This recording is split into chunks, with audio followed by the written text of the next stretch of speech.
Yo pienso que en este país la interrupción voluntaria de un embarazo no deseado es un problema económico, además del problema de ética personal y de salud pública. La ley que lo prohíbe es una ley muerta en nuestro país, si se tiene dinero suficiente para afrontarlo. Si uno tiene dinero puede ir a los mejores hospitales del DF y me imagino también del país, y también viajar a cualquiera de los países donde el aborto es legal. El aborto es el iceberg de la cuestión femenina. Si a una mujer se le priva de su derecho de separar su sexualidad de la procreación, se convierte en una esclava de sus maternidades, tal como el caso de las esclavas africanas de las plantaciones sureñas norteamericanas y de las indígenas mexicanas en los tiempos de la conquista española. Su cuerpo no les pertenece. El himen de las hijas es el capital simbólico de la familia patriarcal. El padre entrega o vende a las hijas cuando le conviene el intercambio. Pienso que la negación al derecho de abortar es la negación de la sexualidad de las mujeres, de sus deseos, de su erotismo y de su placer. Este es el eje de la cuestión. Ahora voy a hablar del aborto y la ética porque yo soy profesora de ética. Como dice Schopenhauer, la ética es en verdad la más fácil de todas las ciencias porque no podemos escapar de ella. Necesariamente nos vemos enfrentadas a la ética. En caso de un embarazo no deseado, a las mujeres se nos presenta un dilema moral. ¿Debo abortar o no debo abortar? Utilizo la palabra debo porque abortar es un problema moral, y es moral porque produce gran sufrimiento, sea cualquiera la opción que se elija. Las decisiones morales más difíciles no son entre dos bienes. Las decisiones morales difíciles son entre dos males, porque en esos es cuando se debe elegir entre el mal menor. Si son entre dos aparentes bienes, se elige el placer inmediato, por ejemplo, la salud frente al placer inmediato como el alcohol o la droga versus la salud. El bien inmediato podría ser, el placer inmediato es pues la droga, el alcohol. El placer mediato o a más largo plazo es el placer de la salud, y se debe elegir entre los placeres que son placeres y que no van a convertirse en dolor. Hay un paso muy importante entre la moral impuesta y la ética. Desde que nacemos nos imponen una moral, pero es una moral heterónoma. Heteros, otro, nomos, ley, otro, otra, me da mi ley. ¿Cuándo esa imposición moral se convierte en ética? Cuando preguntamos, ¿debo? ¿Por qué debo? Es decir, no aceptamos la norma sin cuestionarla. Y al preguntar, ¿debo? ¿Por qué debo? ¿Qué esperamos? Estamos esperando una razón que nos convenza.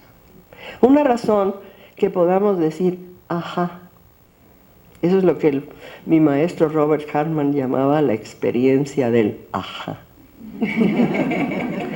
Por ejemplo, si a mí la Madre Teresa de Calcuta me dice que ella se va a ir a la India a cuidar a los leprosos porque le parece que es lo más valioso a lo que puede ella dedicar su vida, yo voy a decir, ajá. Porque las opciones morales de otras personas las podemos aceptar sin nosotras o nosotros comprometernos a hacerlas. Las que aceptamos para nosotras o nosotros son aquellas donde la razón nos convence plenamente para hacerlo.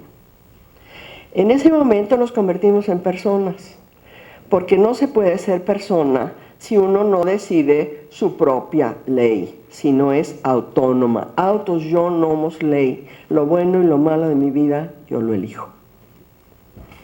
Soy responsable de mis decisiones morales. Solo si yo soy responsable de mis decisiones morales puedo ser una persona digna. Porque ser persona significa ser libre, ser moral y ser digna. ¿Qué quiere decir libre? Tener opciones para elegir. O sea, se elige entre dos opciones que se tengan, ¿no? Eso es ser libre.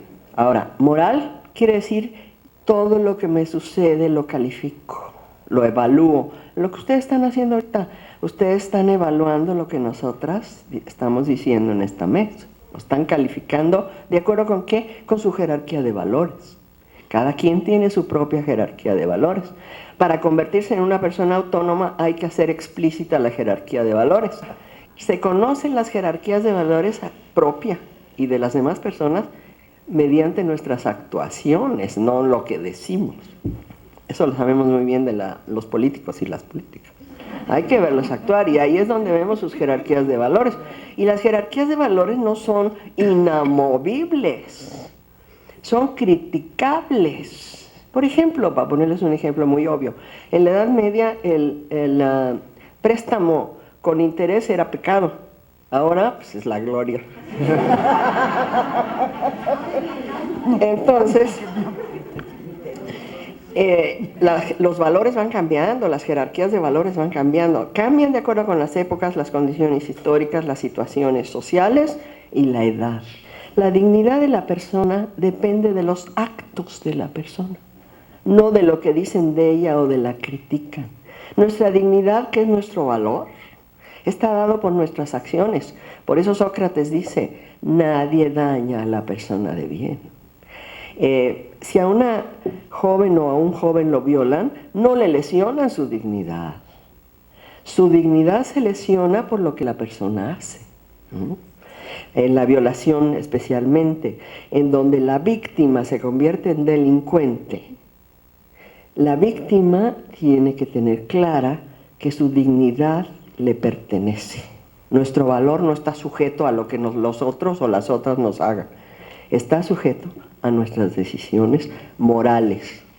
Para legitimar las decisiones morales se deben ofrecer razones válidas.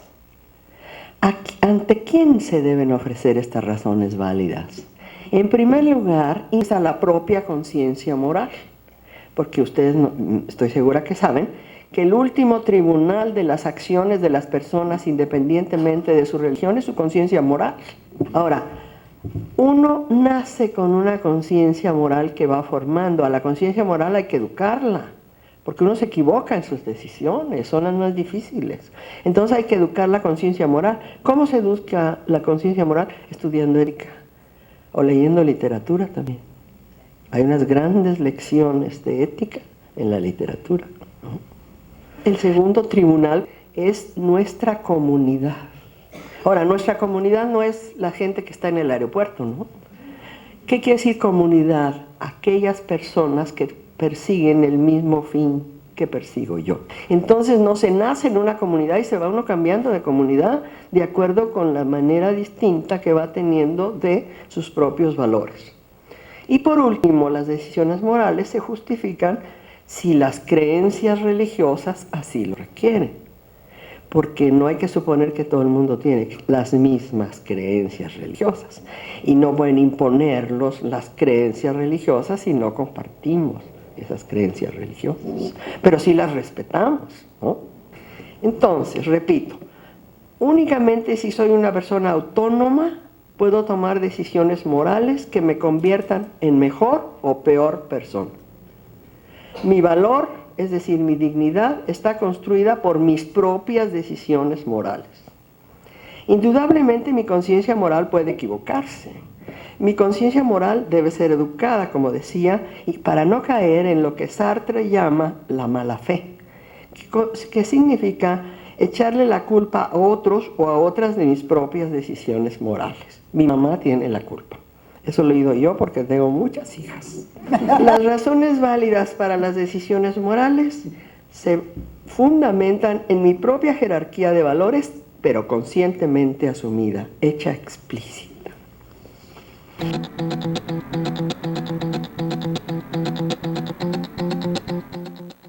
Yo he decidido terminar con 2 embarazos no deseados. El médico decidió el tercer caso de aborto que yo he tenido en mi vida. He de advertir que tengo 4 hijas y un hijo y 9 nietos. Y ahora vivo mi tercera soltería. Cuando tenía 3 hijas y un hijo,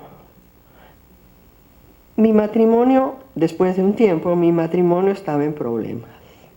Y ahí resulté con 2 embarazos no deseados. En esa época, los métodos anticonceptivos no eran tan seguros como ahora. Yo usaba diafragma. Mi razón para legitimar ante mi conciencia la interrupción del embarazo no deseado fue la siguiente. La incapacidad que en ese momento tenía de amar, gozar, cuidar y proteger a una hija o un hijo más. Lo anterior no significa que todos mis 5 hijos hayan sido planeados. Sin embargo, yo estaba todo ese tiempo de mi vida en la disposición de ser madre. Incluso me hubiera jugado la vida por ello. Hubiera sacrificado cualquier empresa. Yo estudié mi carrera mientras fueron naciendo mis 4 hijos. Por ello tardé 10 años en terminarla. Pero ese no fue el caso de los 2 últimos embarazos.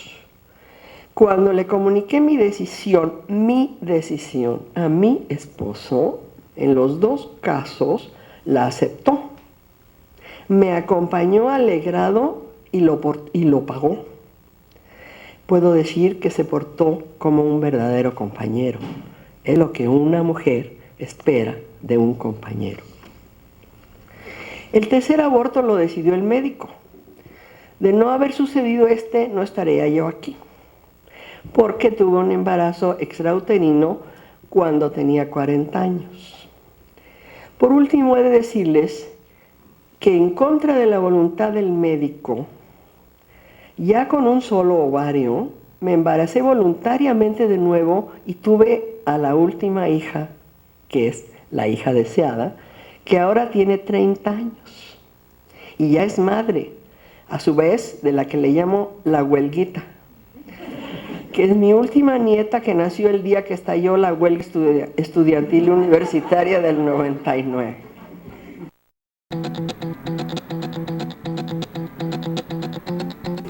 Pero el dilema ético que aquí se enfrenta es respecto de la ética institucional y la ética personal. Hemos de decir, como ya sabemos, y eso me lo enseñó una joven en una conferencia que di una conferencia sobre la maternidad para hablar de las madres solteras. Y una chica como de la edad de ustedes me dijo, si todas las madres somos madres solteras. Y es en efecto, todas las madres somos madres solteras, estemos casadas o no, porque nosotras nos hacemos cargo de la infancia en el presente estado de cosas. Todas las mujeres, o la mayoría de las mujeres que nos divorciamos, nos quedamos a cargo de las hijas y los hijos. Hay algunos padres que se quedan a cargo también, pero son la minoría. En vista de lo anterior, yo pienso que las mujeres deben, cuando se dice debe, es moral, tomar la decisión de continuar o terminar con un embarazo no deseado. La legalización del aborto en México significa que el Estado asume su responsabilidad para atender las necesidades de la población y el reconocimiento de los derechos humanos de las mujeres. Básicamente, la posesión de su propio cuerpo. Si uno no es dueña de su cuerpo, ¿de qué es dueña? Pretender la legitimación para terminar con un embarazo no deseado con base en razones como las siguientes, que aún no es ser humano, o que el alma entra al cuerpo del producto en un determinado momento, son razones metafísicas, se basan en creencias, ¿no?